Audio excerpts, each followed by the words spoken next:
Assalomu alaykum, hurmatli hisobchilar. Bugungi video darsimizda o'rtacha oylik ish haqini hisoblashni amaliy tarzda, ya'ni qo'lda qanaqa hisoblashni ko'rib o'tamiz. Bungacha qilingan videolarimiz hammasi nazariy tomoni edi. Xo'p, mana hujjatlar bo'limidan ish haqi hisobi va mehnat ta'tiliga kiramiz. Shukurov Shirinboy shu xodimni mana hozir analiz qilib ko'ramiz. Demak, o'zgarishlar nimalar bo'ldi? Demak, hisoblash oynasida ham boshlanish va tugash sanalari ko'rinadigan qilindi va oylar soni avtomat 12 chiqadigan qilindi. 12 tursa ham programma o'zi avtomatически o'sha xodim necha oy ishlayotgan bo'lsa, o'sha oylarni soniga bo'ladi.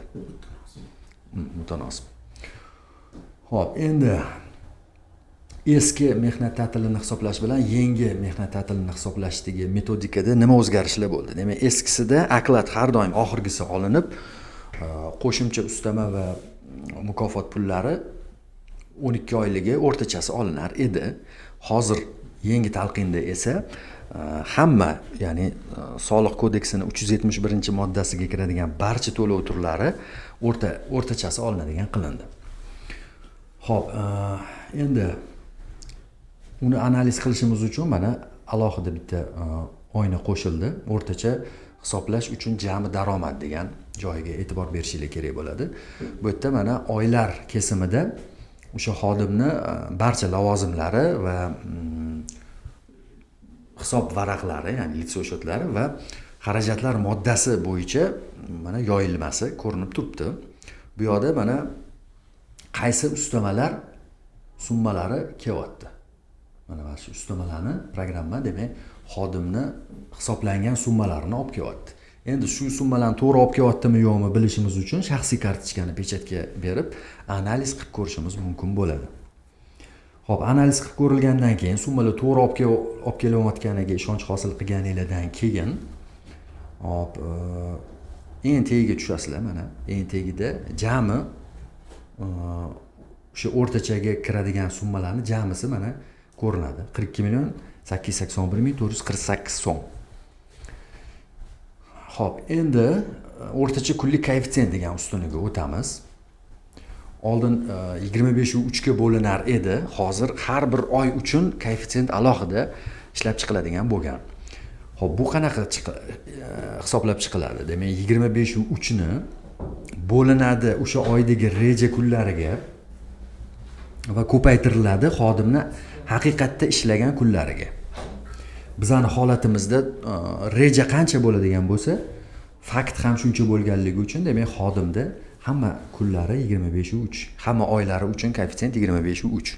Agar xodim kam ishlagan bo'lganida edi, demak, ko'paytiriladigan kunlarimiz kamroq bo'lib, demak 25/3 dan ko'ra kamroq pul koeffitsient chiqqan bo'lar edi. Xo'p, koeffitsiyentlarni o'sha 12 oyligini yig'ib, umumiy 1 yillik koeffitsiyentini topib oldik. Mana 303.6. Boyagi oynamizdagi itogoviy 42 millionni bo'lamiz mana shu 303.6 ga. Shunda bir kunligimiz kelib chiqadi mana. Bir kunligimiz 141.243.24 tiyin ekan. Endi shuni 30 kunlariga ko'paytiramiz. Demak, mana 26 va 4, demak 30 kun ekan. 30 ga ko'paytiramiz. Mana shunda bizda 4.237.298 so'm kelib chiqadi. Xo'p, bu oynamizda bir necha bor takrorlanayotganining sababi litsev shotlar har xil bo'lishi mumkin, statiyalar mana ikki xil bo'layotganligi uchun xodimni lavozimi yil davomida o'zgargan bo'lsa ham shu qatorlar ko'payib ketaveradi. Bunga e'tibor bermaysizlar. Bu yerdagi asosiy ko'radigan joylar demak kun va o'sha bir kunlikni o'sha kunlarga 30 kunlariga hisoblab qo'yishingiz kerak bo'ladi.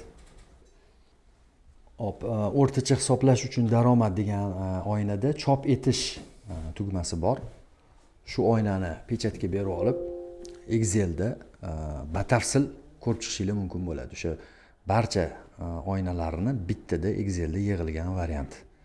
Mana, demak, boyiga o'sha 42 millionimiz mana 42.881 bu yoqda mana 303.6 koeffitsiyentimiz.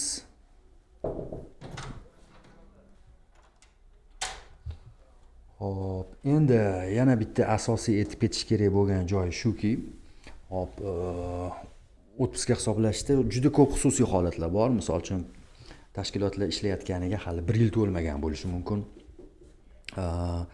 Yoki misol uchun prikaz kiritmasdan tabelni o'zida ish kunini kamaytirib yoki ko'paytirib ketilgan holatlar bo'lishi mumkin. Shuning uchun xususiy holatlar juda ko'p bo'lganligi uchun summa xato chiqishi mumkin, xato chiqish ehtimoli bor. Shunaqa holatlarda qo'lda hisoblab, qalamni bosib, o'zingizlar to'g'ri deb bilgan summalarni qo'yib qo'yishinglar mumkin bo'ladi. Yana e'tibor berish kerak bo'lgan joyi, misol uchun, dekret hisoblanayotganda, dekretdan dekretga ulayotgan xodimlar bor. Ularning hech qanaqa nachisleniyasi yo'q. Shuning uchun programmada zaполнить bosilganda ularning summasi chiqmaydi. Shunaqa holatlarda ham summani qo'lda hisoblab, razviy to'lov turlaridan dekretni tanlab, summa qo'lda qo'yilishi kerak bo'ladi.